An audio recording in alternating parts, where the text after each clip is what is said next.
Lideramos el camino de la opinión pública y buscamos que la cultura del debate alcance consensos y soluciones a los problemas de nuestro país.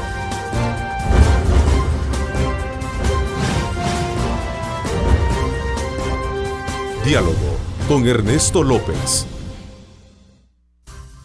Hola, ¿qué tal? ¿Cómo están? Qué placer enorme saludarles a ustedes. Gracias por sintonizarnos a esta hora. Como siempre, agradeciendo a Dios Todopoderoso por darnos ese privilegio de poder ingresar hasta la intimidad de sus hogares. Gracias por sintonizarnos a través de canales 15, 19 y 21. Esta mañana, como siempre, dándoles a ustedes la más cordial bienvenida. Gracias también por sintonizarnos a través de Megavisión Go, una ventana al mundo para que usted pueda tener de primera mano todos los análisis pertinentes del quehacer político, económico y social, no solo de nuestro país, sino que también del mundo entero. Esta mañana de jueves 14 de marzo, abriremos nuestro abanico de análisis para conocer desde la perspectiva de un conferencista internacional, amigo de El Salvador, los retos sociales y políticos que tiene América Latina. Me refiero a Dante Gebel, de origen argentino, cuyo trabajo motivacional lo enfoca en su mayoría hacia una población joven, emergente en el continente y determinante en los actuales procesos electorales, como lo hemos estado viendo en las últimas votaciones, que permite elegir nuevos gobiernos en nuestras naciones. Así es que, Dante, me da mucho gusto saludarte a esta hora de la mañana. Dante, ¿cómo estás?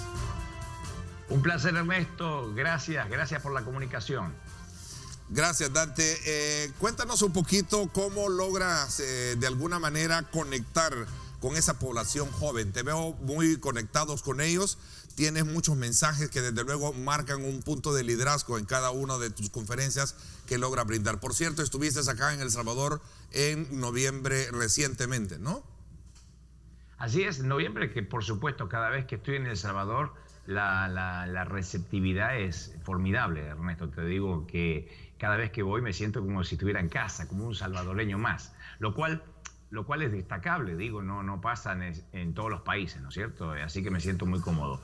Respecto a tu pregunta, ¿cómo conectaba o cómo conecto con los jóvenes? ¿Sí? Yo supongo que tiene que ver un poco con esa manera de esa empatía que yo creo haber tenido siempre por providencia divina de hablarle a los jóvenes, ¿no? A los distintos targets, a las distintas edades. Y eso es algo que me ha ocurrido hace muchos años, espero que dure todavía. Dante, ¿cómo ves, a partir del trabajo que tú realizas en tus giras, cómo percibes a América Latina? ¿Cómo ves la sociedad actual?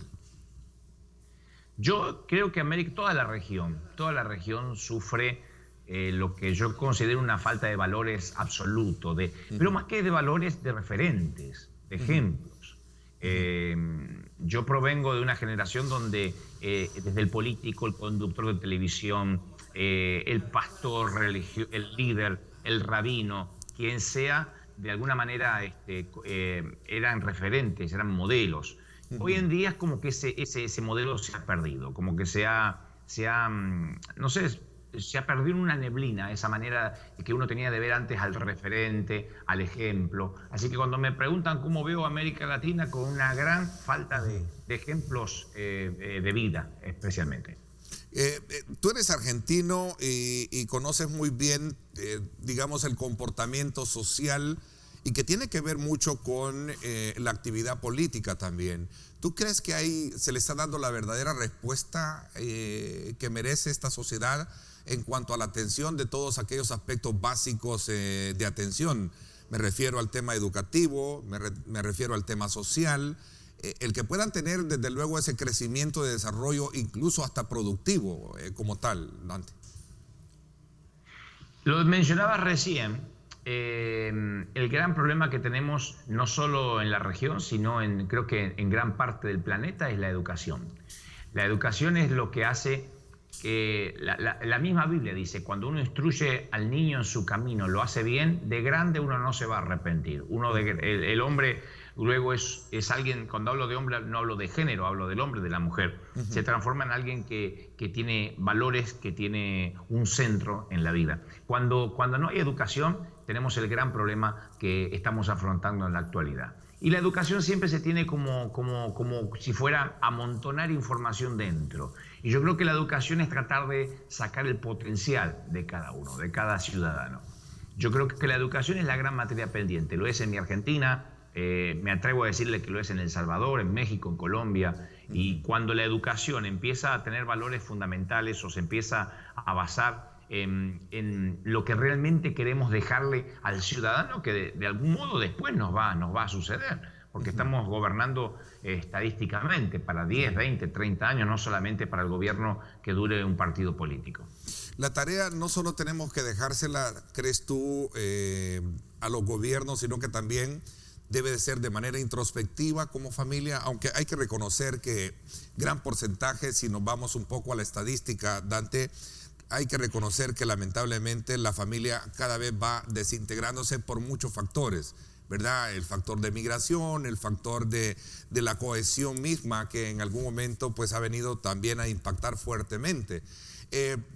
¿Cuál debería de ser, digamos, el principio básico que logre de alguna manera contrarrestar ese impacto negativo de segregación que estamos viendo ahora en la familia? Porque muchos estudios indican de que gran parte de los problemas que representan la población joven, que representan la sociedad misma, tiene que ver precisamente con la desintegración familiar. ¿Producto de qué? Esa es la gran pregunta. ¿Cómo examinas tú este fenómeno? La desintegración a mí se me ocurre que viene de un enemigo más silencioso, que es la desconexión. Siempre antes de la desintegración, de la segregación familiar, hay una desconexión silenciosa. Yo la llamo silenciosa y es un fenómeno que es digno de admirar, o sea, negativamente, pero no deja de despertar asombro, que tiene que ver con que somos a lo mejor la generación más conectada del mundo. Nuestros abuelos a lo mejor jamás se imaginaron conectarse como nosotros, como lo estamos haciendo ahora. ¿Sí? Yo estoy en Anaheim, California, tú estás en El Salvador y estamos manteniendo una plática como si estuviésemos en el mismo estudio. Sí. Eso es algo inimaginable para nuestros bisabuelos. Ni contar cuando uno ve en la mesa de un restaurante cada uno con su tablet o con su dispositivo. O sea, hay un montón de plataformas digitales donde desde el hijo, el padre, el abuelo, todo el mundo puede estar conectado, pero no conectados entre sí mismos. Entonces, si prestamos atención en cualquier sitio público, vamos a ver una familia tipo de 7, 8, 10 personas y cada uno conectado a su plataforma con otra gente, no conectados con sí mismos. Por otra parte, y me pasa aquí en casa, una vez tiene hijos y dice, papá, me voy a hacer la tarea. Y se desaparece 3, 4 horas conectado a otra plataforma. Entonces somos una generación muy conectada, pero no tenemos en nosotros mismos esa misma conexión. Entonces es amigo silencioso, donde no sabemos qué está haciendo hace 3 horas con los jueguitos, los auriculares, el hijo, no sabemos con quién textea el esposo, no sabemos con quién escribe la mujer. Eso nos va de alguna forma distanciando, de manera tal que un día somos extraños conocidos. Aunque portamos el mismo apellido, que vivimos bajo el mismo techo, la mayoría de las familias no logra conocerse como los de nuestra generación, que no nos quedaba otra que apagar la tele en blanco y negro y comenzar a hablar. Claro, ¿no? Claro. Y fíjate que es bien interesante. Pero es esa la realidad. Fíjate que ese punto es bien interesante cuando tú hablas sobre ese enemigo silencioso que está ahí. Y es que mucho hoy en día se valora el efecto per se que tienen las redes sociales, que tiene el teléfono, que tiene la red, ¿verdad? Pero cuando no se ocupa para algo productivo como lo que estamos haciendo esta mañana tú y yo, ¿no? Que estamos tratando la manera, y te agradezco muchísimo que me des la oportunidad, sé que ya son las 5 de la mañana con 41 minutos, ¿verdad? Te he hecho levantar temprano para que puedas de alguna manera compartir tu experiencia sobre cómo ves a Latinoamérica, cómo ves los problemas de Latinoamérica, cómo ves los desafíos que tiene Latinoamérica. Y ya vamos a hablar precisamente de Argentina en particular, ¿no? Tú siendo argentino, este tema de las redes sociales, cuando es para bien, deben de ser utilizadas para algo productivo, no para de alguna manera distanciar de esa comunicación que verdaderamente debería de tener el ser humano, ¿no? Porque el distanciamiento, como te decía recién Ernesto, el distanciamiento lo que logra es que se terminan los temas en común. Pasa como en un matrimonio, como en una pareja. Cuando no hay temas en común, lo único que une es un papel o lo único que nos une es un apellido. Entonces, hoy en día la mayoría de los padres no saben ni siquiera qué pasa en la recámara de sus propios hijos. Es mundial la noticia cuando aquí en los Estados Unidos un muchacho entra con un fusil o con un rifle, una pistola a un colegio, elimina a todos los que puede, luego logra quitarse la vida. Cuando el FBI hace las investigaciones pertinentes, entran a la habitación del muchacho y lo primero que le preguntan a la madre o al padre, no se dan cuenta de las señales. O sea, armas por todos lados, los jueguitos, inclusive en su propia página, un día de esto voy a entrar a matar a todo el mundo. O sea, dejaron rastros que para cualquier padre a la antigua, de las que teníamos, ¿no? De los que teníamos nosotros, que podían hasta percibir cuando traíamos una mala nota, hubiese sido una alerta. Mi hijo está en problemas. Y las madres responden acá, no me meto en el cuarto de mi hijo porque, bueno, tiene 14 años, ¿no? Y yo no puedo opinar y meterme en su vida. Eso es lo que llama la atención. Hay una falta de comunicación abismal, hay una grieta muy grande entre padres e hijos, entre cónyuges, y todo eso globalmente, ¿cómo no va a afectar obviamente a toda América Latina o a todo el continente? Porque eso es el gran síndrome de principios de siglo. Dante, tú eres un conferencista, eres uno de los oradores más extraordinarios, como te han calificado algunos sondeos de opinión. Ya vamos a hablar incluso de uno reciente que te coloca en Argentina, desde luego, como uno de los hombres de mucha influencia para los argentinos. Es más, me atrevería a preguntarte en cuanto a tu contenido, ¿tú crees que tienes una responsabilidad más allá de tocar ese clip de conexión que es un mundo tan lindo, que tú llevas ese mensaje de Dios, pero tú crees que también hay que pasar un poquito más a la acción de la responsabilidad que tienes como ser considerado uno de los grandes oradores en Latinoamérica y que arrastras en llamar precisamente a ese joven, a esa juventud, a esa población a que escuche tu mensaje? Trato siempre de que las cosas que me propongo no sean meramente un sueño personal, una meta privada, porque si eso afecta, como dices, las masas o la gente, uno puede a veces estar utilizando esa ascendencia para un logro privado. Entonces siempre me pregunto y me cuestiono cómo podría yo capitalizar. Cuando hablo de capitalizar, hablo de cuantificar esa ascendencia. O sea, es una responsabilidad enorme que a veces siento, o el presentarme en un teatro, en un estadio, donde sea. Llenas estadio. Lo más reciente, imagínate lo que Michael Jackson hizo hace cuánto tiempo. Estuviste en Disneyland en 3 días, ¿no? En una conferencia. ¿Sí? Sí. Hicimos 3 shows en Disneyland. ¿Sí? Fue realmente maravilloso entrar a ese sitio, que ahora te cuento más de Disneyland, pero no quiero perder la idea que a veces me pregunto, bueno, ¿cómo podemos capitalizar esa responsabilidad? Porque que los jóvenes me presten sus oídos, o no tan jóvenes, porque hay también toda una generación que creció conmigo. Sí. Entonces, que me presten sus oídos, eso me llena de tamaña responsabilidad. Y pienso siempre que independientemente de mi responsabilidad cívica, también tengo una responsabilidad moral de tratar de utilizar eso, porque yo no soy, como decías bien, Michael Jackson, un cantante, alguien que diga, bueno, aprovecho para vender discos o para levantar un Grammy o un Oscar. Entonces digo, ¿cómo podría utilizar la responsabilidad si es que se puede? Y entonces sí, muchas veces considero, cuando me pasan estas cosas, ahí estamos viendo imágenes de Disneyland, sí. Del show que fue hace apenas una semana. Sí. Entonces ahí sí, yo digo, bueno, tal vez pueda incursionar en algún otro terreno, en algún otro ámbito, y siempre estoy abierto a las posibilidades. Antes, te confieso, Ernesto, hubiese dicho que rotundamente no me hubiese movido de mi nicho, de mi ámbito. Hoy, considerando esa falta de valores y de referentes, a veces pienso seriamente que a lo mejor debería tomar algún camino que Dios en su providencia me permitiera transitar. Dante, a propósito, ¿te gustaría ser presidente de Argentina, de tu país?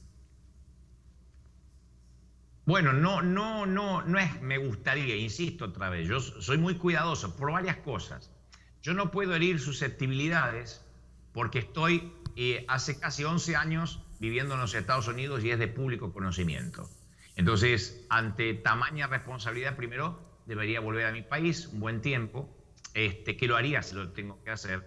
Pero en segundo lugar, no quiero que suene o darte un título como buen periodista que eres. Mira, y decir, sí, me gustaría ser presidente. No, no. ¿sí? Lo consideraría. Pero eres un hombre tú eres una figura de mucha influencia para los argentinos, ¿no?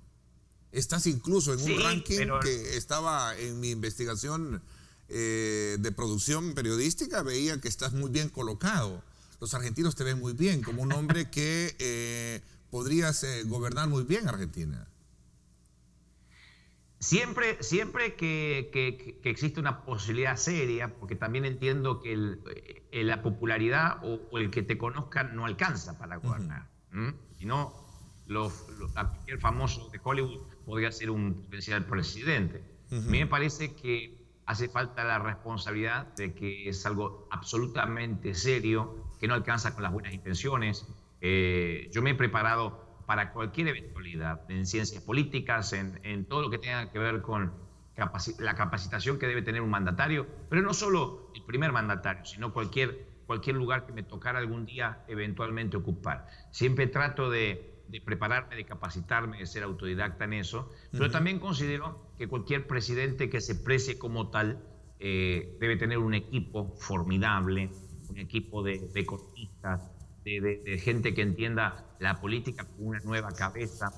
Está pasando ahora con El Salvador, que si bien es flamante presidente, ¿no?, en términos de elecciones, hay que darle tiempo, pero a mí me apasiona ver gente joven, gente que viene inclusive de otro ámbito. Eso es, creo que algo que la gente está pidiendo, ya sean gente que a veces viene del deporte, desde un ámbito artístico, premios Nobel, no sé, pero creo que la política yo la defino como un palo, esos palos enjabonados que había antes en las viejas ferias, pero en vez de jabón tiene otra cosa que por una razón de buen gusto no te voy a decir, pero que ensucia. Entonces el político, desde que empieza en la unidad básica como puntero, empieza a ensuciarse. Cuando llega arriba, por lo general, está bastante poco pulcro, por decirlo de un modo fino. Entonces, a ese palo de la política, yo creo que cuando uno salta desde otro ámbito y lo más arriba posible, trata de llegar lo más limpio e impoluto posible. ¿Por qué? Porque la política justamente no significa politiquería. Significa el arte de gobernar, la moral, integridad, carácter, y después la preparación se adquiere continuamente. Así que yo no lo veo como algo imposible. Si algún día Dios lo quisiera, yo lo consideraría seriamente. Cosa que no decía yo hace 10 años atrás, pero ahora me parece que si nosotros simplemente criticamos y no aportamos, o por lo menos no estamos dispuestos a aportar, entonces creo que América Latina no tiene ninguna salida. Argentina se somete a elecciones presidenciales en octubre de este año, si no mal lo recuerdo, ¿no? ¿Sí? Así es. Entras, sí. Digamos, en un tiempo interesante para poder clarificar un poco ese rol, ese papel como conferencista internacional, como pastor evangélico, que también puedes recrear una nueva, llamémosle, forma de hacer política, pasando, como decías, de la crítica a la acción, ¿no? Eso es bien importante. Al final, la población eso busca recrear, limpiar, sanear, lo que en El Salvador incluso ha pasado. Tú mencionabas el caso muy en particular. Tuviste la oportunidad cuando viniste a El Salvador de reunirte con el actual presidente electo Nayib Bukele y viste en él algo diferente a lo que se podría tradicionalmente encontrar en la clase política, ¿no? Bueno, el gran debate, uno de los grandes debates políticos de El Salvador, y me corriges si no es así, porque en esto soy extranjero, pero uno de los debates que por lo menos pude yo ver que se suscitaban respecto a la figura del candidato presidencial de El Salvador era su aspiración religiosa o su tinte religioso, o sea, si era musulmán, si era protestante, si era católico, y buscaban fotografías, la oposición especialmente. Yo digo siempre, si cualquier persona sube al poder con el afán de cambiar la religión de una nación, es una falacia, porque no estamos hablando de un líder religioso, estamos hablando de un líder político, claro, que tiene sus creencias, y a lo mejor esas creencias le dan los valores, el carácter para lo que tenga que promover, pero no necesariamente usar la plataforma política para promover la religión. Que no sé si esto es algo que, por ejemplo, en mi caso, el pueblo evangélico esté dispuesto a comprender. Porque a veces me escriben y me dicen, uy, sería muy lindo, Dante, que llegues al gobierno para predicar de Cristo, para que la gente se arrepienta. Y se imaginan que yo voy a salir como solía hacer Chávez todas las noches, con una Biblia en cadena nacional. Eso es una locura. Uno tiene que subir a gobernar, porque la gente vota a un presidente. La gente vota a un jefe de Estado, no está votando un líder religioso, no es el Vaticano esto en todo caso. Entonces creo que... Sí. A ver, pero la población siempre busca algo diferente, y eso lo estamos viendo en el comportamiento en Latinoamérica. Y citaba el ejemplo de El Salvador, lo hemos visto en Costa Rica recientemente. Lamentablemente pues no logró llegar quien estaba también bajo el aura que creo que sería tan valedero, que mejor, en vez de tener a un político corrupto, esa es una opinión muy personal, en vez de tener a un político corrupto, tener a un cristiano que verdaderamente a lo mejor no robe, ¿no? No sé si me pero explico. No alcanza, Ernesto. Yo estoy consciente de eso, es verdad. Pero no alcanza decir, por ejemplo, bueno, no va a robar porque es honesto. Porque con ese criterio, cualquier rico, cualquier millonario tiene acceso al poder porque ya tiene dinero, que es lo que a veces está pasando en Argentina. Dicen, Marcelo Tinelli es un conductor de televisión muy famoso en Argentina, que está coqueteando con la política, va y viene, todavía no se ha presentado oficialmente, pero escuché a mucha gente decir, bueno, no nos va a robar porque él ya tiene una fortuna, ¿no es cierto? Es como, salvando la distancia, pensar en Donald Trump. Dicen, él ya tiene una fortuna, no va a robar. Tampoco alcanza eso, el patrimonio de cada uno. Sí creo que el valor moral es un bonus, pero la capacitación es lo que hace que un gobernante pueda llevar el país adelante. En términos bíblicos, aparece un tal José en la historia, donde el tiempo que estuvo en Egipto, él administraba los graneros de Egipto, hizo una administración formidable, era una suerte de ministro de Economía del momento, y que no usó esa plataforma necesariamente para promover un valor religioso. ¿Por qué aclaro esto? Porque a mí me parece que lo que sucedió en Costa Rica es que el pueblo evangélico quería a un pastor en el gobierno en lugar de un presidente con valores cristianos, que es muy diferente. A lo mejor, si me tocara alguna vez la providencia, la voluntad de Dios de ser presidente, voy a predicar después que salga de la presidencia otra vez, cuando me pregunten cómo hice, cuál era el secreto, cómo fue que el país se levantó. Esa va a ser la autoridad y la plataforma moral que yo voy a tener para predicar, después que yo demuestre que fui un gran presidente. Lo demás no alcanza. Un tipo honesto no gobierna sin un plan de gobierno serio, concienzudo, sin un equipo. Entonces yo pienso que hace falta mucho más que buenas intenciones, que popularidad o que simplemente medir en las encuestas. A mí la religión o la creencia de un político me tiene sin cuidado siempre y cuando, en tanto, presente un plan de gobierno concienzudo, y si viene de otro ámbito, como hablábamos recién, Ernesto, tanto mejor. Si no viene ensuciado por la política de hace años, la política viciada, la política de los punteros, de las, como dicen en algunos países, de las coimas, de las mordidas, de los cohechos, bueno, tanto mejor, ¿no es cierto? Estás en un ranking, tengo acá el dato Lionel Messi, obviamente Messi está en el número 1, ¿no? Luego está Sergio Agüero, Diego Maradona, y hasta en el número 18 está Dante Gebel, en Argentina, imagínate tú. O sea, sí tienes un potencial fuerte en la cual la población puede ver lo que bien tú has logrado dimensionar. Colocar a alguien que verdaderamente vaya a gobernar, teniendo como base principios sólidos, ¿verdad?, cristianos, para que de alguna manera las cosas puedan cambiar. En Argentina, por cierto, estudiando un poco, la pobreza sube más de 5 puntos en un año por la crisis que ha venido enfrentando. De hecho, los grandes problemas que tiene la administración Macri está en esa discusión hoy en día de cómo hacer los ajustes pertinentes en el caso de Argentina, ¿no? Y lograr sacar de la pobreza a los argentinos como tal. Yo no puedo hacer un juicio de valores. He seguido muy de cerca la presidencia de Mauricio Macri No estoy en condiciones de hacer un juicio de valores respecto a su honestidad. De hecho, yo me atrevo a decir, no solo por su investidura presidencial, de que seguramente debe tener muy buenas intenciones y que no tengo por qué poner en duda su honestidad. Su capacidad es lo que la gente termina después midiendo, ¿no es cierto? Cuando la gente no tiene para comer, no tiene los insumos básicos, cuando empezamos a vivir en un país que se supone fue el granero del mundo. Hoy el índice de pobreza no para de crecer. Entonces, incluso cuando uno ve la Argentina desde lejos, porque algunos podrían decir, pero pues te fuiste, no estás. Sí, pero eso no me quita el derecho de opinar de mi país, porque soy una de las personas que más ha invertido en términos de lo que yo hago, de mi disciplina. He rentado los estadios más grandes, los he hecho de forma gratuita durante muchísimos años. Me recorrí todo el país de provincia a provincia, las 23, de La Quiaca hasta Ushuaia, del norte hasta el sur. Estando aún acá, he ido a hacer ya 4 estadios que fueron gratuitos, llevando un mensaje de esperanza, de fe. Así que de alguna forma me guardo ese pequeño derecho a opinar, porque sigo siendo argentino. Entonces cuando veo, insisto, el gobierno de Mauricio, yo me pregunto si acaso a lo mejor tiene un grupo honesto, pero si están a la altura de las circunstancias de lo que el país está necesitando.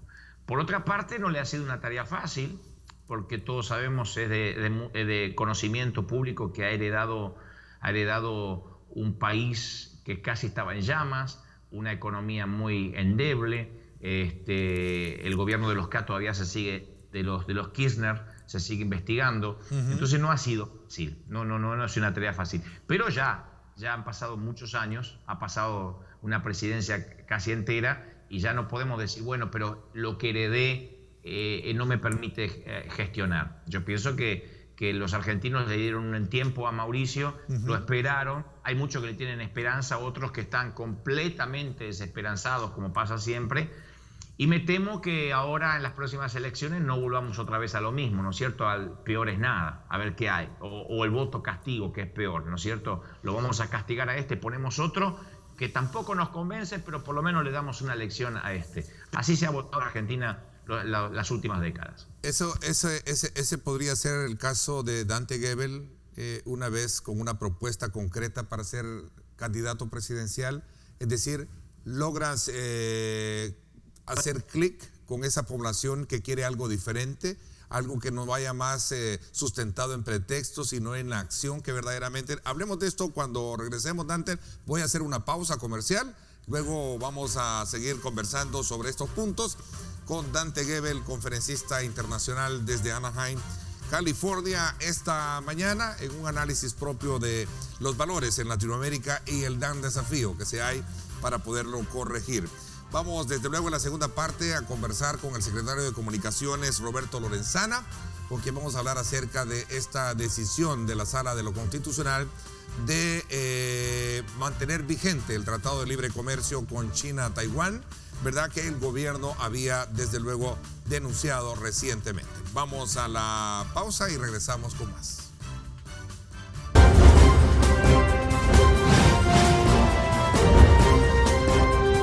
Diálogo con Ernesto López. Estás viendo Diálogo con Ernesto López.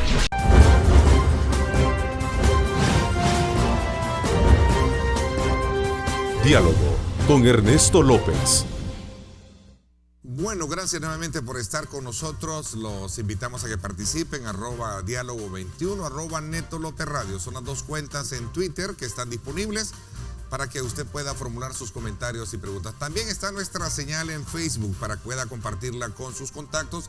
Estamos en esta primera parte del programa hablando con el conferencista internacional, el argentino Dante Gebel, precisamente sobre los grandes desafíos que tiene Latinoamérica, especialmente cuando se trata de ver resuelto aquellos grandes problemas sociales, aquellos grandes problemas económicos que están enfrentando, y sobre todo también aprovechando hablar de esta noticia que gira alrededor de los argentinos, de poder de alguna manera en su momento, si él lo considera, ser candidato presidencial, ser el presidente de los argentinos.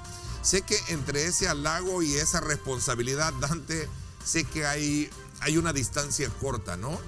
Entre ese halago, esa admiración, ese respeto, ese triunfo que te ha llevado a ti por medio de la predicación, de la estimulación y la responsabilidad que socialmente debes de tener como persona, ¿sí? Sí, yo estaba leyendo recién, aproveché en la tanda comercial para leer algunos comentarios y algunos decían, pero te estás presentando. No, yo no me estoy presentando como candidato, vamos a dejar claro eso. Yo respondo la pregunta respetuosa de un periodista serio como eres tú, Ernesto, que me dice, ¿considerarías la candidatura política? Y yo digo, a veces uno no puede eludir ciertas responsabilidades. Y dije, no alcanza con ser popular o estar en un ranking, hay que estudiar, hay que prepararse. Yo lo estoy haciendo desde toda la vida, desde siempre, desde muy jovencito, desde que empecé a promover de que hay que involucrarse. Otros decían, la política es muy sucia. Bueno, sí, pero justamente por eso uno, si cree que tiene algo que aportar, ya sea yo, cualquier persona con la capacidad, con valores, tiene que meterse. Es como el ámbito artístico, no podemos decir, la televisión es basura, la televisión no sirve. Uno creo que si tiene la capacidad histriónica, artística, puede aportar algo a la televisión. Lo mismo pasa, o a los medios de comunicación. Lo mismo pasa con la política. Uno no puede eludir la responsabilidad si uno ve que puede ayudar a cambiar el rumbo de una nación. Así que, vuelvo, insisto, para resumir, si a la pregunta de Ernesto López, ¿consideras una candidatura? Sí, hoy en día no lo veo con desagrado. Supongo que no sería para ahora, tendría que ser en algunos años, pero no lo veo como algo imposible si es que contara, obviamente, con el apoyo de la gente. La gente puede decir, Dante, te amamos mucho para que vengas a hacer un superclásico de la juventud, para que hagas lo que sabes hacer, pero no como político. Y bueno, entonces la gente en su voto dirá lo contrario. O sea, no es algo tampoco que me quite el sueño, pero por lo menos si yo supiera de parte de Dios que tengo la confirmación para hacerlo, no dudaría en dar pelea, porque yo no me he achicado con otros grandes desafíos, mucho menos con esto. Bueno, recordemos también, si entramos un poco en esa faceta, Dante, la responsabilidad también pasa por poder de alguna manera ayudar al prójimo, ¿no? Y la mejor forma, claro, seguramente sea desde ese ángulo de la política, que la política per se no es mala. El problema es que se ha hecho mala. Decía un colega periodista, por cierto, coterráneo tuyo, Jorge Lanata, él decía, Latinoamérica pasa por un momento bien difícil, y especialmente el caso de los argentinos. Tuvimos la época de los Kirchner, que fue una situación que también ahí está, desde luego con algunas secuelas de cuestionamientos del tema de probidad. Tienes ahora a un gobierno de un empresario Macri que de alguna manera poco o nada ha hecho bajo la misma aura de la política sucia como se maneja en Latinoamérica y especialmente en los argentinos, decía Jorge Lanata recientemente. Y el punto acá es, ¿a dónde queda entonces la responsabilidad de alguien que aparece muy bien rankeado? Y no es porque yo quiera tener como periodista la primicia de que me diga, sí, voy a correr por una candidatura presidencial, pero ¿a dónde queda la responsabilidad entonces de alguien que va sobre la base de construir nuevos valores en una persona para que la sociedad sea distinta? Bueno, también hay un misticismo de decir, bueno, se puede ayudar desde otro lugar, se puede ayudar orando, se puede ayudar intercediendo por él de manera espiritual. Y sí, eso no se descarta nunca. Cuando yo era más chico, más jovencito, yo me acuerdo que el sumum de cualquier persona que tenía ascendencia con la gente era regalarle una Biblia al presidente, ¿no? Le regalamos una Biblia al presidente, como si eso en sí mismo tuviera una magia, como si eso en sí mismo produjera un cambio místico en la persona e iba a comenzar a gobernar bien, porque ahora en la mesa al lado del manual de la Constitución tenía una Biblia. Entonces yo creo que eso también es una falacia, pensar que las cosas ocurren por magia, o no necesariamente. A veces hemos dicho, no, es que vamos a hacer dar 7 vueltas a la ciudad o le vamos a imponer las manos. Yo creo en todo eso también, porque también soy un líder técnicamente religioso. En el sentido estricto de la palabra, soy un líder religioso. Pero aún así, yo pienso, como dices bien Ernesto, si uno no aporta algo práctico, como la misma Biblia narra, si uno si puede hacerlo y no lo hace, creo que también es cruzarse de brazos y decir no me voy a involucrar. Nosotros tenemos un centro de distribución de ayuda comunitaria que muchos también me dijeron, eso nada más, eso no sirve porque eso es ayudar al prójimo, pero no le deja un alimento espiritual. Pero insisto, si la persona tiene hambre y le duele el estómago porque no puede comer, rara vez se siente a escuchar la disertación de un cura, de quien sea. Entonces creo que si uno puede ayudar, abre una puerta que de otro modo no se abre. Y creo que también, insisto, hemos dicho, no tenemos que ayudar para no tener que involucrarnos, para no tener que amar.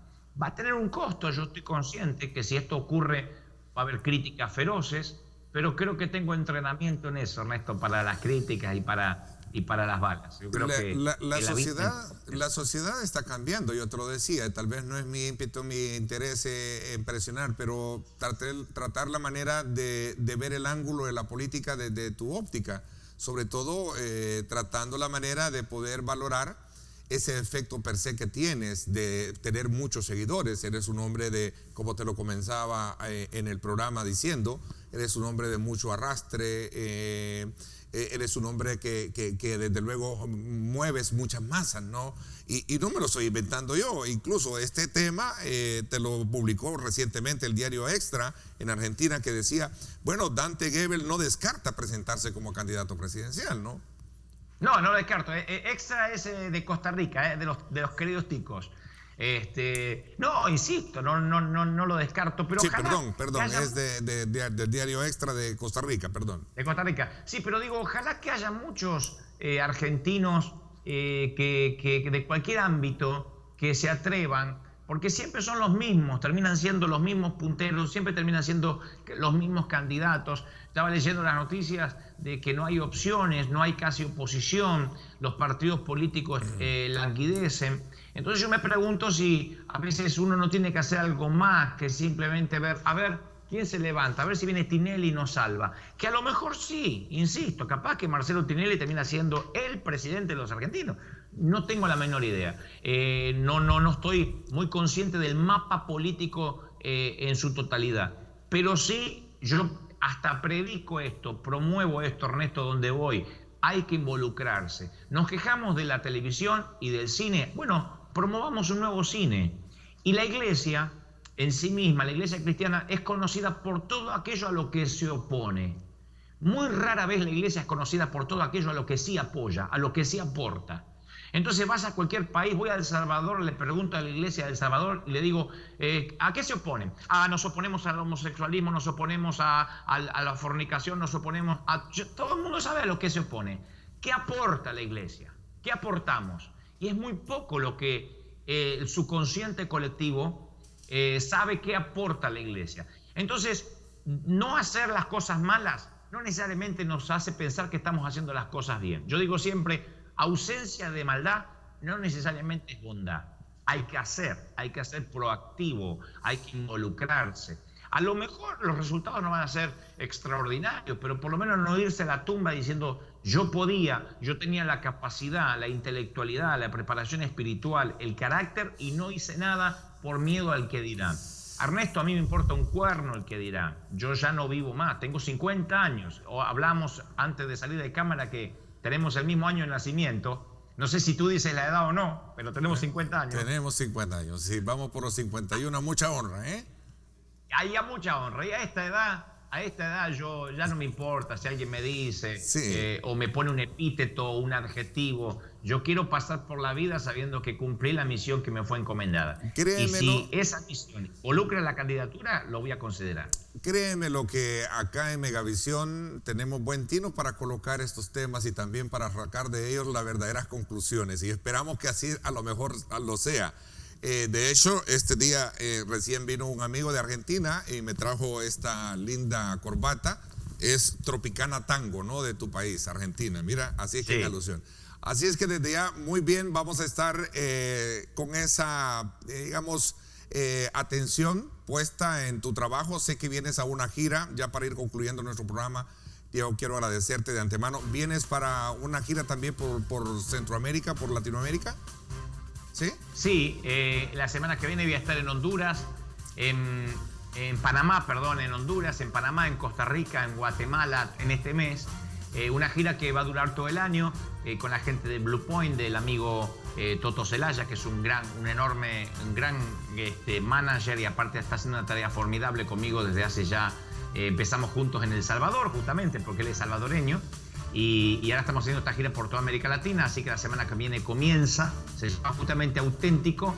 Y sí, trato estos temas también de la política, aunque no me meto en la política local, pero sí de la región, de lo que nos involucra a todos los hispanos, que creo que independientemente del país que nos vio nacer, todos tenemos sufrimos los mismos flagelos, los mismos infortunios, y tenemos que apostar al mismo futuro en común, mancomunado. ¿Qué le dirías a los argentinos? Y yo espero verte, que la segunda entrevista sea ya como candidato presidencial, ¿eh? Bueno, eso lo dices tú como periodista, no yo, ¿eh? ¿Qué le dirías a los argentinos? Bueno, ya para despedirnos. Sí, y a Latinoamérica. Aprovechando este espacio maravilloso que me das en este diálogo contigo, que me fascinó, es extraordinario platicar contigo. Yo le digo a los argentinos que tenemos algo que a lo mejor perdemos la objetividad o la perspectiva por estar tan cerca, y yo puedo tener esa mirada más objetiva porque estoy un tanto lejos. Los argentinos tienen la capacidad de reinventarse.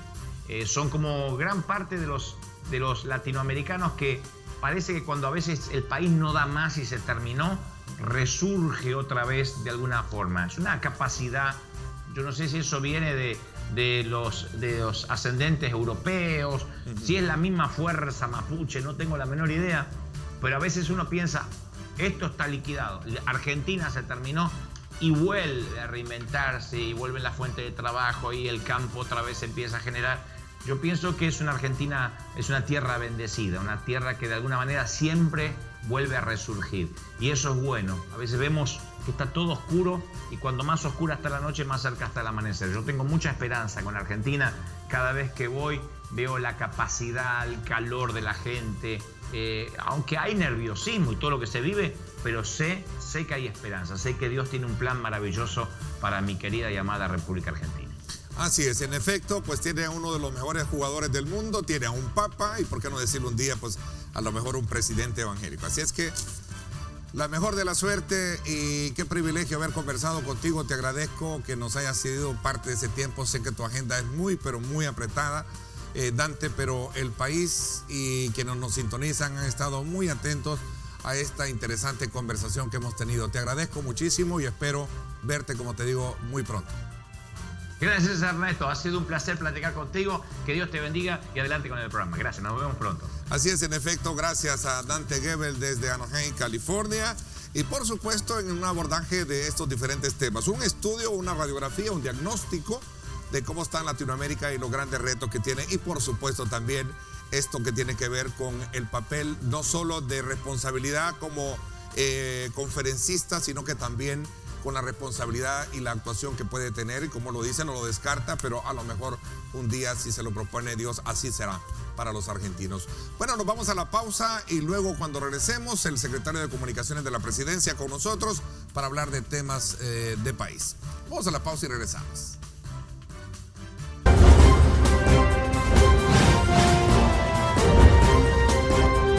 Diálogo con Ernesto López. Estás viendo Diálogo con Ernesto López.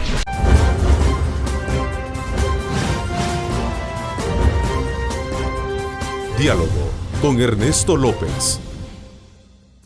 Bueno, gracias nuevamente por estar con nosotros. Quiero darle la más cordial bienvenida a nuestro invitado en el estudio, el secretario de Comunicaciones, Roberto Lorenzana. Bienvenido, gracias por acompañarnos, Roberto. Muy buenos días.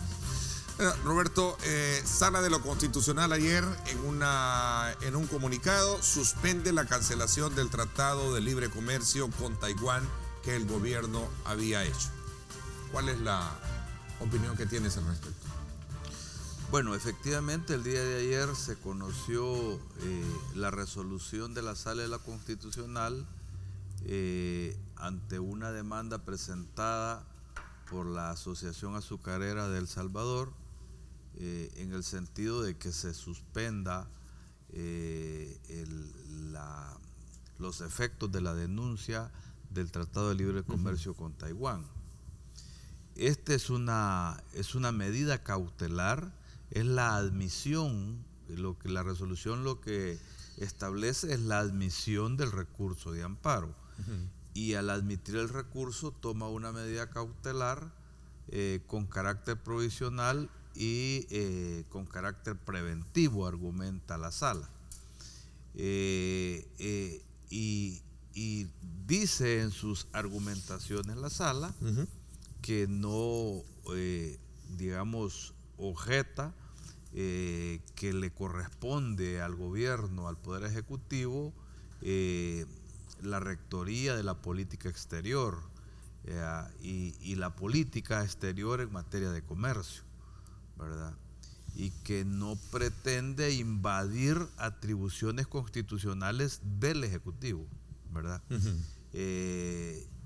Sino que es una medida preventiva ante la posibilidad de que pueda haber daños en materia de derechos económicos,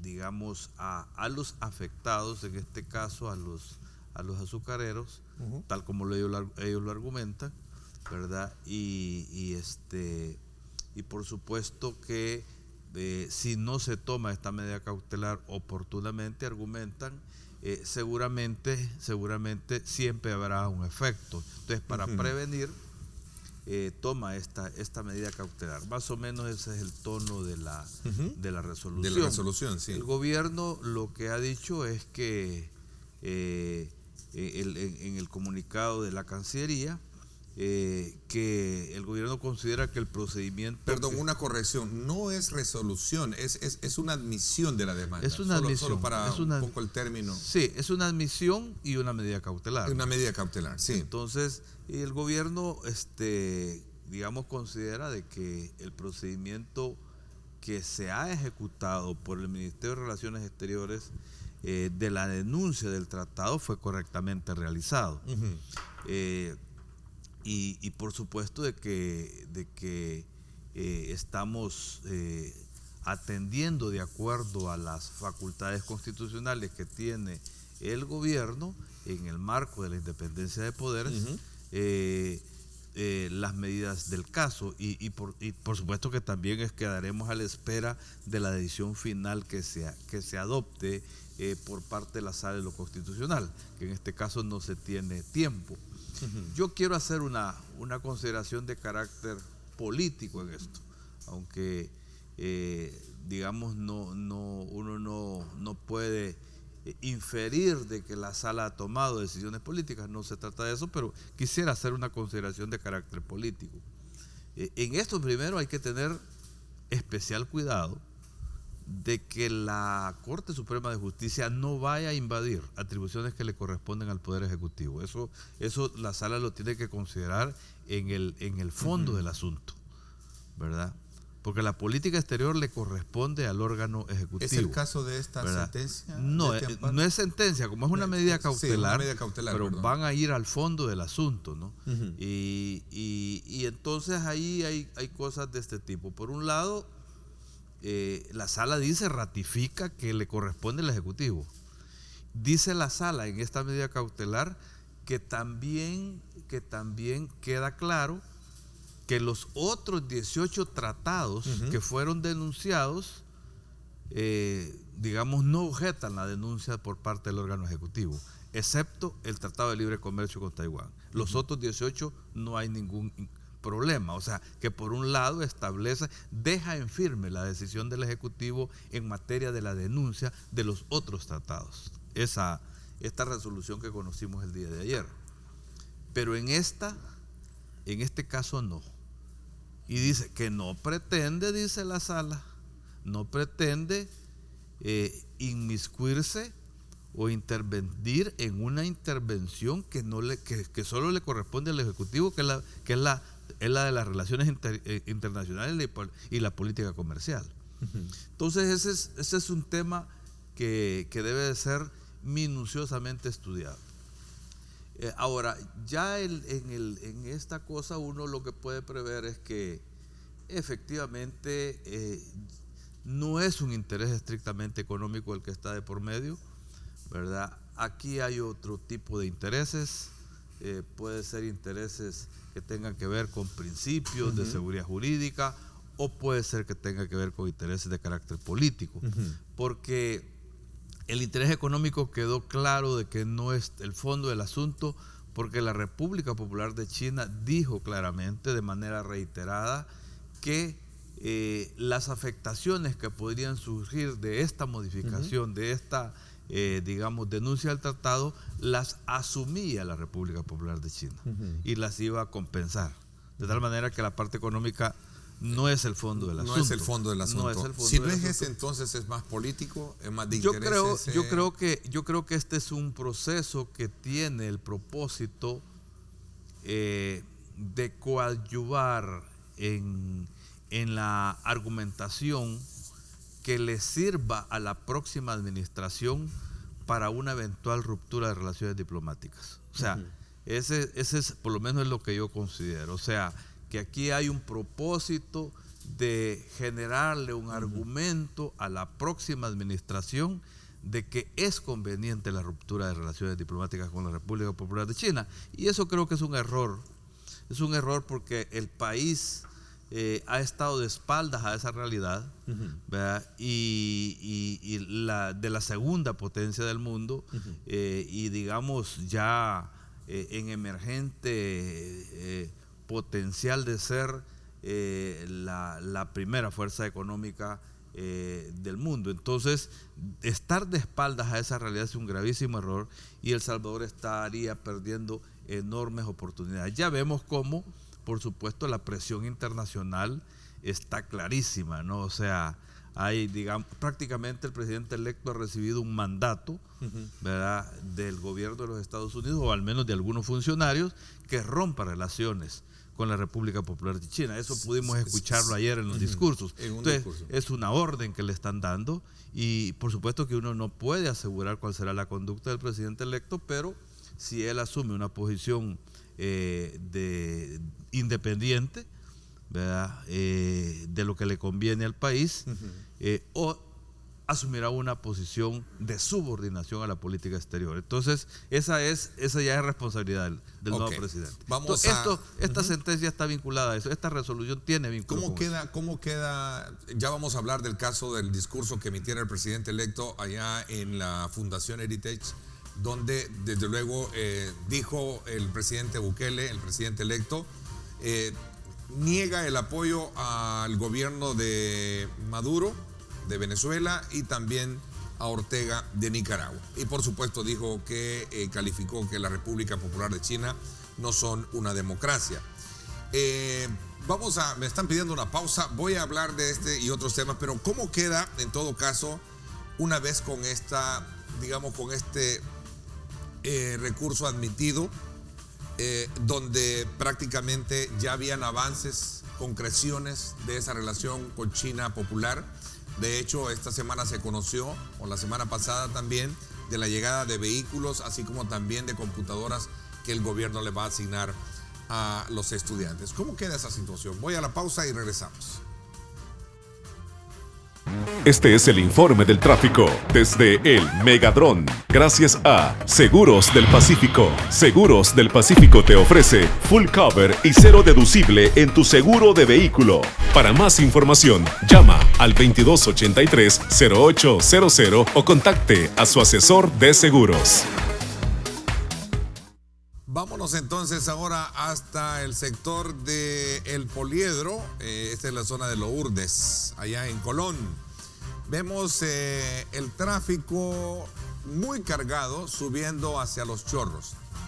Este es el dolor de cabeza de todos los residentes en este populoso sector, aquellos que vienen del occidente también, todas las mañanas tener que pasar este dolor de cabeza.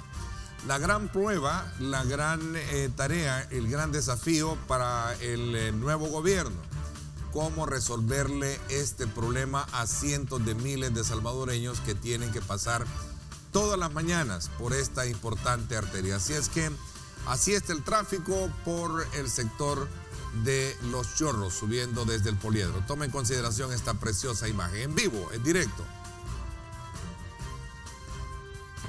Este es el informe del tráfico desde el Megadrón. Gracias a Seguros del Pacífico. Seguros del Pacífico te ofrece full cover y cero deducible en tu seguro de vehículo. Para más información, llama al 2283-0800 o contacte a su asesor de seguros.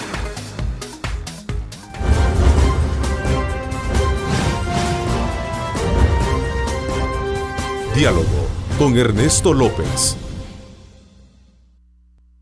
Estás viendo Diálogo con Ernesto López.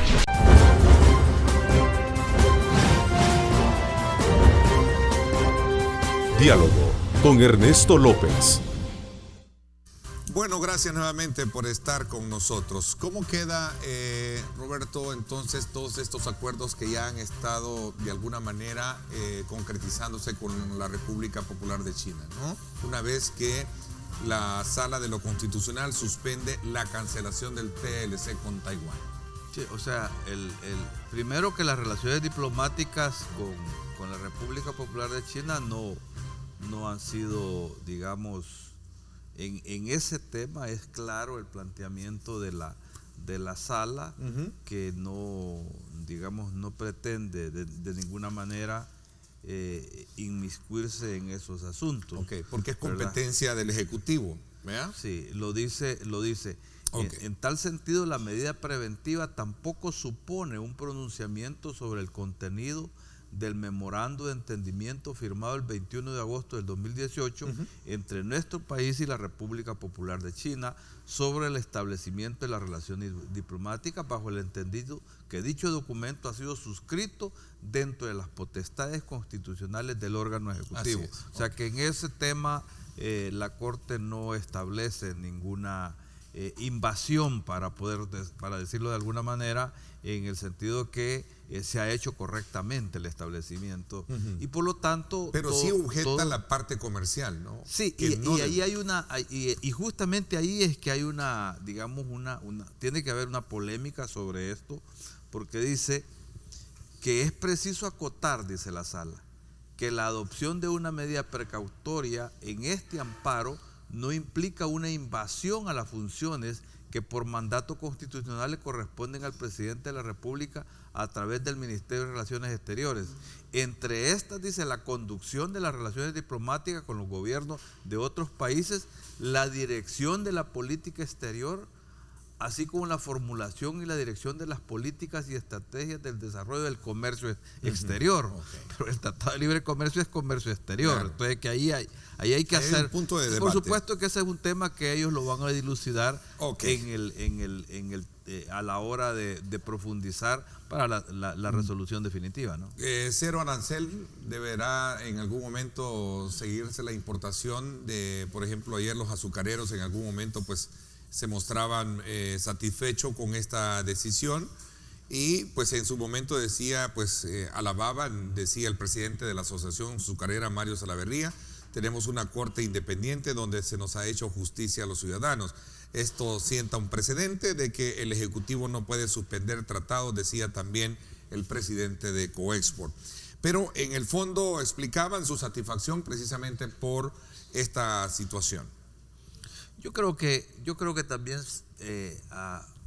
por supuesto que respeto las opiniones de los señores que han dicho eso, pero no hay una decisión definitiva de la Corte. Decir que la Asamblea tiene la atribución de ratificar una denuncia a un tratado es muy prematuro, porque la Constitución establece atribuciones en el artículo 131 de la Constitución a la Asamblea Legislativa, y esa atribución en términos específicas no se la da. No debió haber aprobado, no se la da. pasado por la aprobación. No se la da. La desaprobación de la Asamblea Legislativa. Esa atribución podemos revisar el artículo 131 de la Constitución y la Asamblea Legislativa no la tiene. No la tiene. Y tal como un principio constitucional está definido que los órganos de Estado no tienen más atribuciones que los que la Constitución les establece. Y esa atribución no la tiene la Asamblea Legislativa. Entonces este es un tema que va a dilucidar la sala y por supuesto de que nosotros estaremos a la espera de esa decisión definitiva. Roberto, tras la visita del presidente electo en Washington, tú adviertes a raíz de ese discurso y de las posturas que él ha hecho en esta fundación, adviertes una ruptura adelantada ya que está haciendo el presidente de las relaciones con China popular. Yo lo que percibo es que hay un mandato, hay una orden, ¿verdad? Que está recibiendo. Él cuenta que está dialogando con las autoridades de Estados Unidos el tema de las relaciones con China. O sea, él confiesa de que está con ellos dialogando el tema. Y ellos públicamente hemos escuchado opiniones de funcionarios de los Estados Unidos que prácticamente le dan una orden. Entonces, si la va a cumplir o no la va a cumplir, bueno, yo espero que tenga la valentía para resistir a ese tipo de presiones. Pero ese es simplemente un deseo, ¿no? En la vida se va a demostrar, y yo creo que se va a demostrar a partir del 1 de junio. O sea, ahora, sumarse a discursos como que la República Popular de China ha participado en financiamientos a campaña, eso es sumarse a la mentira, ¿verdad? Eso primero que no hay absolutamente ninguna prueba, y la cooperación que ha iniciado la República Popular de China es una cooperación que no tiene ningún atisbo de carácter político, y están dispuestos a cooperar con cualquier gobierno, ¿no? Ok, sin embargo, cuando se retoma textualmente lo que dijo él en su discurso con relación a China, dijo: China no son democracia, pero se entrometen en tu democracia. Queremos ser amigos con China, pero queremos que China sea amigable con nosotros. No hablamos de dinero, sino de respeto. No, yo creo que hasta ahora es un discurso, pero te dice que China se intromete en tu democracia, y China no se está metiendo en nuestros temas. O sea, por ejemplo, en el tema electoral no se metieron absolutamente en nada. O sea, es ir asumiendo un discurso, digamos, sesgado. ¿No hubo acuerdos bajo la mesa como en algún Totalmente momento? falso. ¿Sí? Eso es totalmente falso. Todos los acuerdos que fueron suscritos están publicados en la página web de Cancillería. Quien quiera argumentar que son secretos, pues porque no tiene la voluntad. ¿Hay cláusulas de confidencialidad en ese acuerdo? No hay cláusulas de confidencialidad. Todo es público. Todo es público, absolutamente todo es público. Y los documentos firmados están colgados en la página web de Cancillería. A ver, también el presidente electo dijo con relación a las relaciones que en los últimos 2 gobiernos del FMLN ha tenido su acercamiento a Venezuela y Nicaragua, dijo de manera muy enfático, y lo voy a colocar acá en la pantalla, dice: Ortega y Maduro pueden irse despidiendo de sus aliados de El Salvador. ¿Qué piensan al respecto? Bueno, yo lo que pienso es que este es un tema que ya había sido conocido, no por anticipado desde la campaña, y lo que sí uno debe de tener claro es que el presidente de la República, a partir de que inicia el ejercicio de sus funciones, es el rector de la política exterior, y El Salvador lo que está haciendo es adelantar cuál será su posición frente a esos 2 gobiernos, y entonces nosotros, en todo caso, podemos tener diferencias en este caso, pero digamos, el que tiene la rectoría de la política exterior en ese momento sería el presidente electo. Bueno, son varios aspectos los que la prensa le consultó con relación a cómo El Salvador ha venido trabajando. Queremos erradicar la inmigración forzada, nosotros queremos que nuestro talento se quede en El Salvador. La mayor vergüenza que un país puede tener es que su propia población esté huyendo. Deberíamos avergonzarnos de eso. Pero también habló de otros aspectos elementales, por ejemplo, de algunos funcionarios de gobierno. Él decía, en el caso del señor José Luis Merino, tras ser cuestionado por las investigaciones que se siguen sobre él, Bukele dijo que no tolerará impunidad, no toleraremos la corrupción, llamaremos una comisión internacional, no queremos corrupción, por supuesto, ni impunidad, decía él. El tema de las CICIES, insiste en el tema de las CICIE y aseguró que se ha hecho ya el llamado para la creación de un organismo que venga precisamente a investigar el tema de la corrupción, Roberto. Bueno, miren, en este tema de las CICIES, en primer lugar, creo que nosotros hemos estado por el fortalecimiento de las instituciones salvadoreñas y hemos avanzado en el fortalecimiento de la Fiscalía General de la República. Montar unas CICIES en el país quitándole atribuciones a la Fiscalía General de la República nos parece un error, ¿verdad? Y además necesitaría una reforma constitucional. Ahora, él tiene el legítimo derecho como presidente en su momento de impulsar las iniciativas que crea conveniente. Seguramente pasarán por la Asamblea Legislativa, porque la Asamblea Legislativa es la que puede reformar la Constitución para quitarle atribuciones a la Fiscalía General de la República. Entonces, eso veremos cómo en el tinglado legislativo eso funciona, ¿verdad? Porque tendría que tener el concurso de la mayoría, sino de las fuerzas políticas del país, tenía que tener el concurso de la mayoría de votos. Para reformar la Constitución se necesita 56 votos y su partido gana, tiene 10 votos en la Asamblea. Así es que eso veremos qué pasa, ¿no?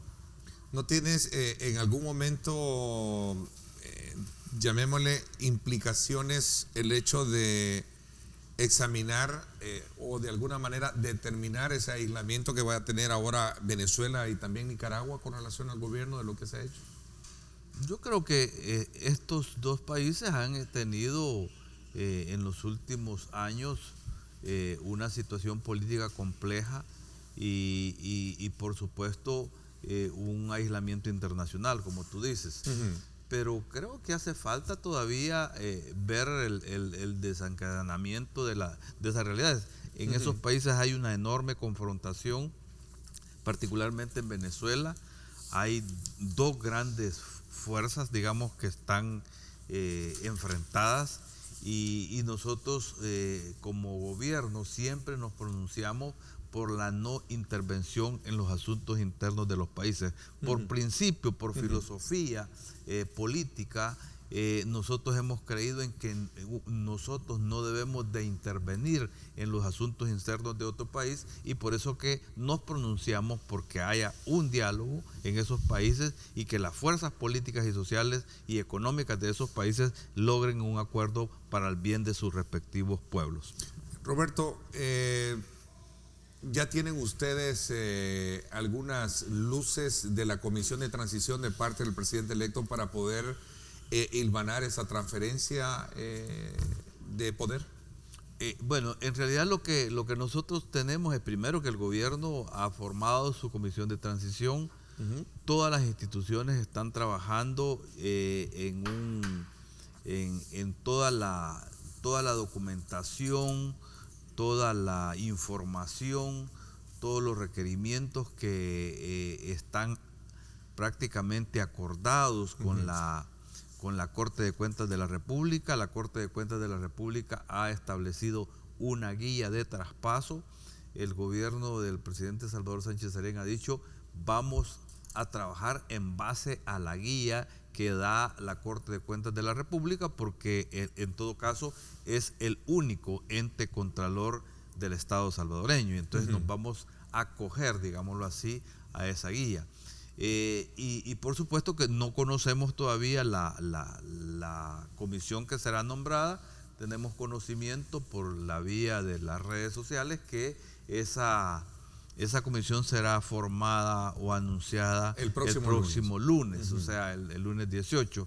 Creo que hay tiempo en esto porque hay que recordar que esta es una transición que se ha adelantado el proceso, en tanto que las elecciones fueron un mes antes. Normalmente las elecciones se realizan en marzo y ellos se realizaron en febrero.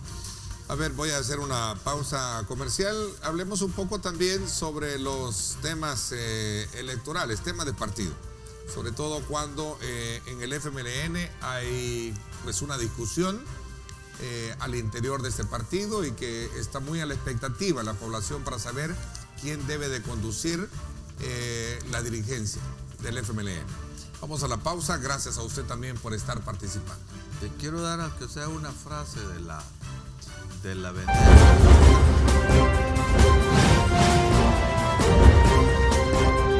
Diálogo con Ernesto López.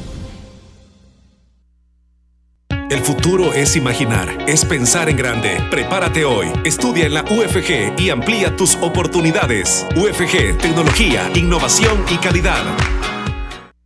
Bueno, gracias nuevamente por estar con nosotros.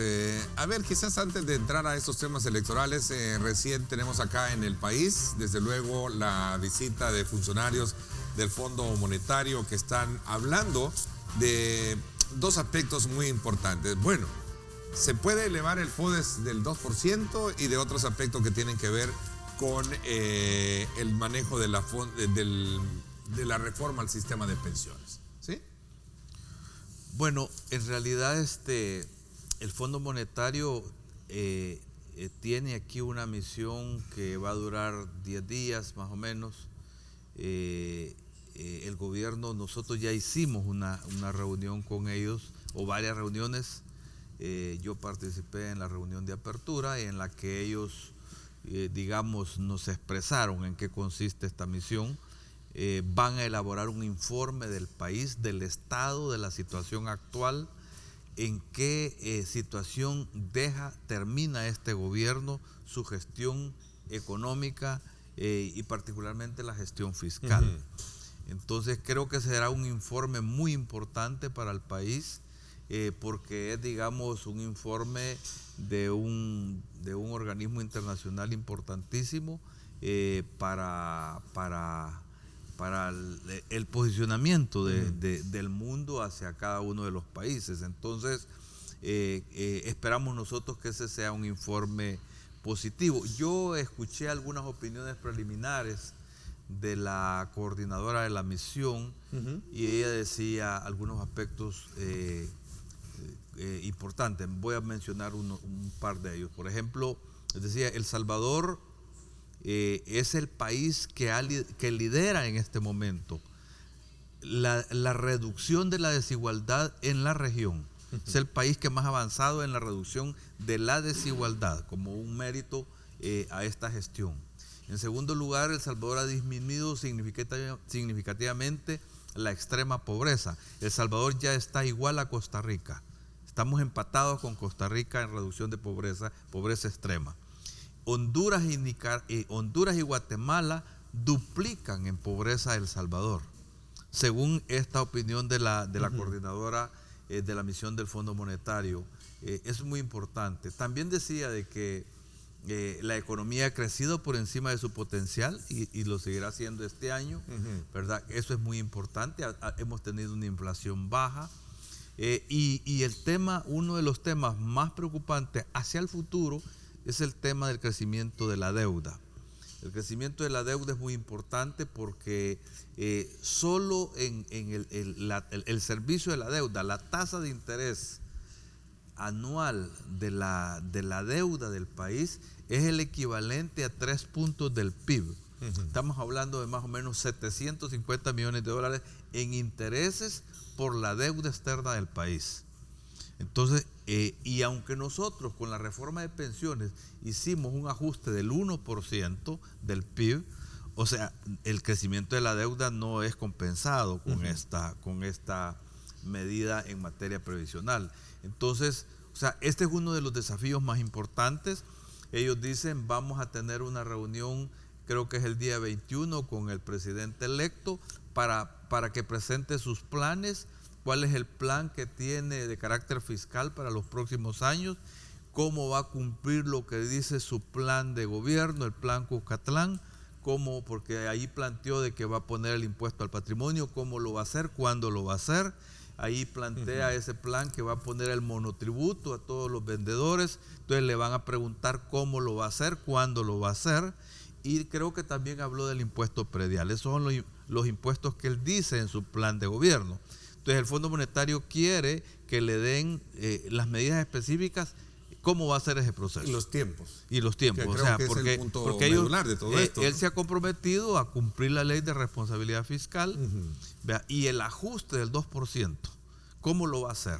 Entonces a eso viene el fondo, a hablar con él para conocer realmente cuáles son sus planes, porque en dependencia de la certidumbre que ellos tengan de este diálogo, por supuesto van a hacer las recomendaciones que tienen otros organismos financieros, porque sí, y es muy importante. Ahora, sobre estas medidas que la Asamblea ha estado tomando o discutiendo más bien, porque ¿No las ha tienen tomado, como trasfondo complicarle las finanzas al nuevo gobierno, el tema del FODES? Fíjate que el FODES lo propuso el presidente electo en la campaña, subir el FODES en 2 puntos. Lo que pasa es que la Asamblea lo que ha estado haciendo es adelantándose, porque él lo propuso. De todas maneras, yo creo que es importante que se discuta a fondo, porque la Asamblea, entiendo yo, hará la consulta al ministro de Hacienda para ver cuál es la situación fiscal. Hay que recordar que en materia de finanzas públicas, la Asamblea Legislativa no tiene iniciativa de ley. Y entonces al final tendrá que llegar una iniciativa del órgano ejecutivo a través del Ministerio de Hacienda. Entonces eso sí está siendo discutido. Creo que vale la pena que lo discuten, porque no solamente lo propuso el presidente electo, sino que es una demanda de la mayoría de los alcaldes. Ahora, sobre este punto quiero decir lo siguiente.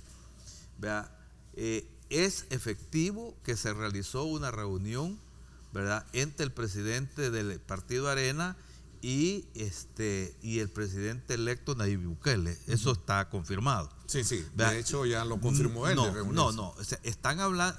Ellos públicamente han dicho que se van a reunir, pero es que ya se reunieron. Ya se reunieron. Y ahí justamente con... ¿Puedes asegurar eso? Lo puedo asegurar. Comprobar, perdón.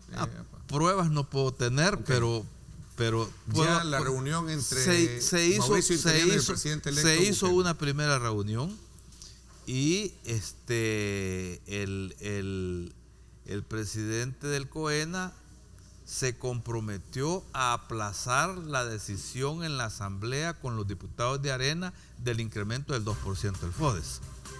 Eso se dio en esa primera reunión, ¿verdad? De tal manera de que ahí vemos ya un movimiento que no lo habíamos visto antes.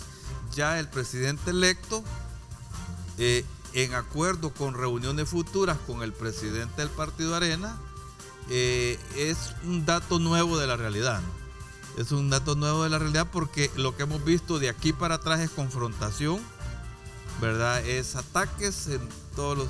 Y yo creo que viene habiendo una inflexión en la posibilidad de llegar a acuerdos. No sabemos si esos acuerdos serán exclusivos con el partido Arena, porque lo que es claro es que el presidente electo en la Asamblea tiene 10 votos. Y para las decisiones de mayoría simple son 43 votos lo que necesita. Y para mayoría calificada necesita 56 votos. Puede ser que esté aterrizando y se dé cuenta de que sin la Asamblea no podrá gobernar.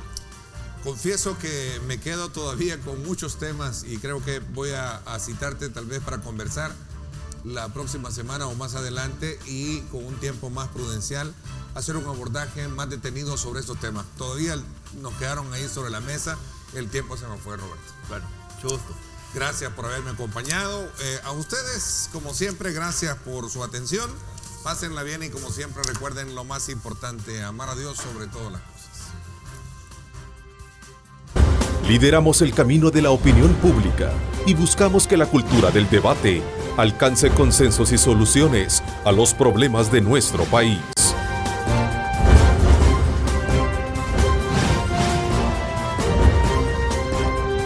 Diálogo con Ernesto López.